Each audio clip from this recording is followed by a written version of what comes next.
Hello, another week, another experiment. This one is a little bit more adventurous than the last few that have come out. Probably took me 2 full days of development to get this somewhere that I was happy to share a video on it. Recently, I've been watching a lot of 64K intro demos. If you're not familiar with what they are, they're like hardcore programming, so a lot of low-level shader work to then produce packed executables that are less than 64 kilobits that then produce these amazing, 2.5 minute visual spectacles. So this one from a competition called Revision by a company called Logicoma, I think they're called. Yeah, Logicoma, and it's wax on dope. Or dope on wax, excuse me. And they had this amazing section where this face is a particle system that was doing a lot of fun, exciting stuff. And I just wanted to see if I could recreate the same sort of system inside Touch. And that led us to Particle Face. So I'm going to quickly run it and then I'll talk you through the network.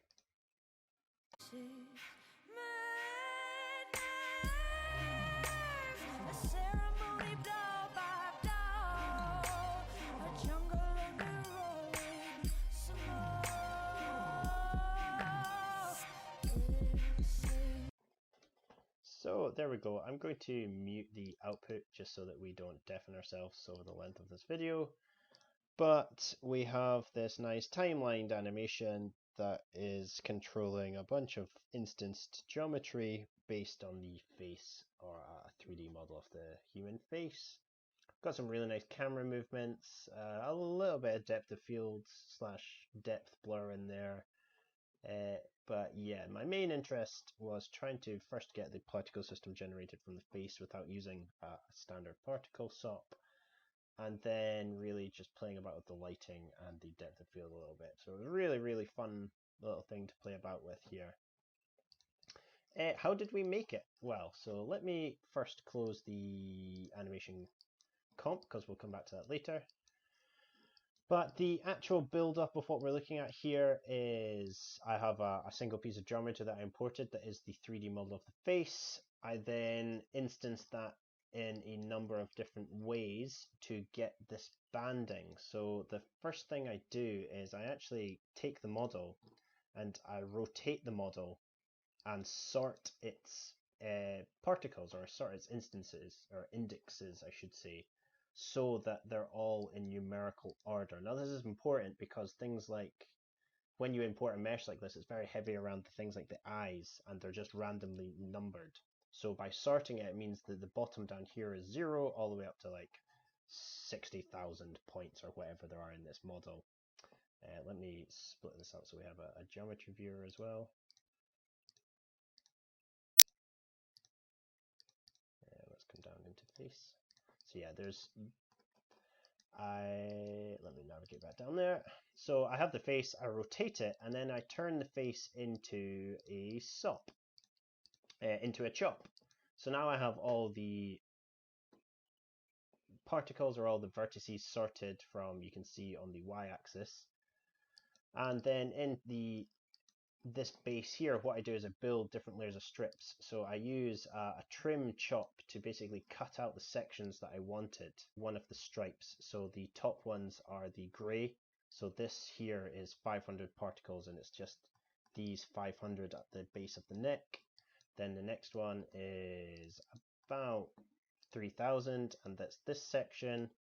And then we get up to 5,000, so it's way more dense across this band because it starts touching things like the nose and the mouth and the eyes, which just have far denser geometry, and so on and so forth. And down here I've done the same, but with the golden or orange bands instead. And I do all of the manipulation on the geometry, so things like the explosions and the moving and the randomization of them, using noise while they're still in chop format. So I have a really simple random noise here.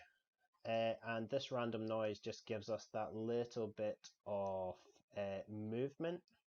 All of the circles are animating, but they differ over time. So they go into,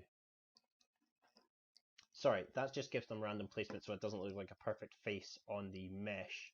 And then I have a second noise that actually is controlled by the timeline, and this is effectively gating the amplitude of it. So the higher the amplitude, the further out from the face the original location they are.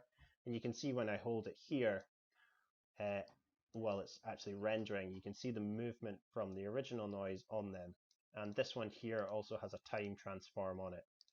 So we're randomizing the position times the amplitude, so they move away from the origin of their vertex, and then they also have an additional transform on them, so it's every time we look at it, it's 100% random, which I love. Even though we're using the timeline that I'll get onto, we still have complete randomization in how the particles are presented. And the exact same happens down here. I have another noise that is called the size channel, and this is just, it's a random with an amplitude of 1 that then runs into a math to positive it, so we absolute value it. So we basically have a size value from 0 all the way to 2 and a bit, and that gives us all these dynamic sized shapes. And that's just plugged in with a merge node that is then up one level being called by the two instance geos we have. So we have one for the gold balls and one for the concrete balls. I did start playing around a lot with like PBR materials here, but it just got so heavy and just it didn't really look that realistic.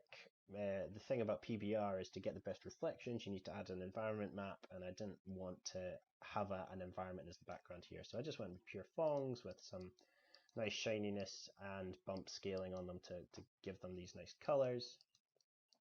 One thing I ended up having to do is actually shuffle out a lot of the samples. So right now I'm using a third of the total. So each face only has 4,000 particles in it, whereas they're actually this dense in the real world. And it's purely just for a performance sort of thing. I'd never actually tried it since I changed them out, but it was just was not running at a speed that felt comfortable. You can see I'm at 13 frames per second. In performance mode, it's probably around 30 or so, I would guess. But yeah, so I used a shuffle chop to downsample each of them. So I split them onto every third sample, which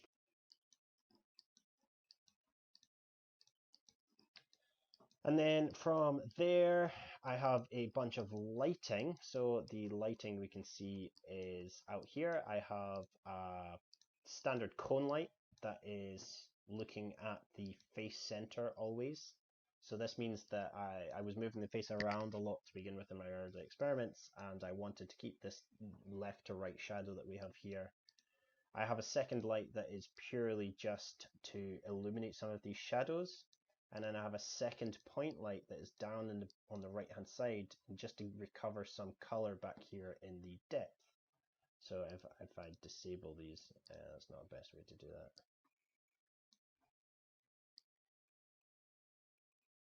So there you go, you can see with that disabled, there's just no color down here. If I turn it back on, you can see we get this nice shadowing, and this point light is just a tiny bit of the same to give us a little bit more exposure in those really, really dark spots, because there's nothing worse than pure black. It just doesn't look right to us when we view it. Up one more level, there is a little bit of a fun background, and this is just some spinning circles that I loved the way they looked in that video. The dope on wax that I showed you, they had a very same thing.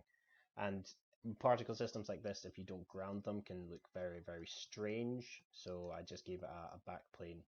If I come up and go down into the background, you can see it's just a big back plane with 3 or 4 floating circles on top of it. And they're just all built inside Touchdesigner. A circle that is then subtracted away from itself with an arc gives us, and then I think they've got some transparency on them, so the alpha's down at 0.4. That's all. It just means that when the camera moves, we get this great 3D effect when we start panning around, and it kind of grounds the head for us in the scene. And then finally, where it all comes together is I picked a piece of music. This was free to download on Spotify, on SoundCloud, and it's linked in the references for this video and in the download itself. But I picked the drop in it, or a section that I liked, and I started to animate from there. So I made an animation comp, And inside there, I animate the XYZ of the camera, so it moves around various places. I animate 2 different noises, one for each color or each geometries of instances. And then there are a few values to control the depth of field as we slide about. So if I go back to the network, just want to give you more space.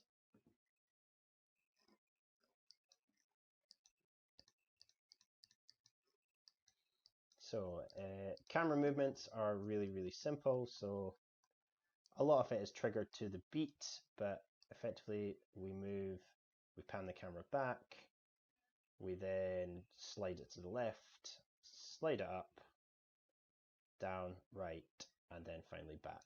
Really simple camera movements just on the X, the Y, and the Z there, and they are all synced to the music track as we had at the start. Noise values are very much the same, so I went for the idea that every time there was a beat, I wanted the action to, or every time there was a double beat, I wanted the face to explode. Every time there was a single beat, we wanted it to come back together. And it just so happened to work really nicely with this piece of music and the camera movements that we'd attached to it. So the space expands or contracts on a beat, and then there's a kind of a hit or a slap that we then move the camera on, and we've got this really nice like 4 beat section. And then with the depth of field, so for this we use a depth top that reads from the camera buffer, and then we set up some custom rearranging of that just because we're so close to the subject, and it's actually really small that you can get some really funny depth results. And there you go, you can see without it on we get a clear view to the back, but the depth of field is something that I've really been trying to play with recently, and this is a great excuse to do it. And that is then plugged into a Luma blur, and that's where we're controlling all of these values from the timeline. So the first thing is on the really close shot, we need to fake it because this isn't something that would naturally be depth blurred. So we basically fake this by turning all the way down or all the way up the black filter value, black being close to the camera.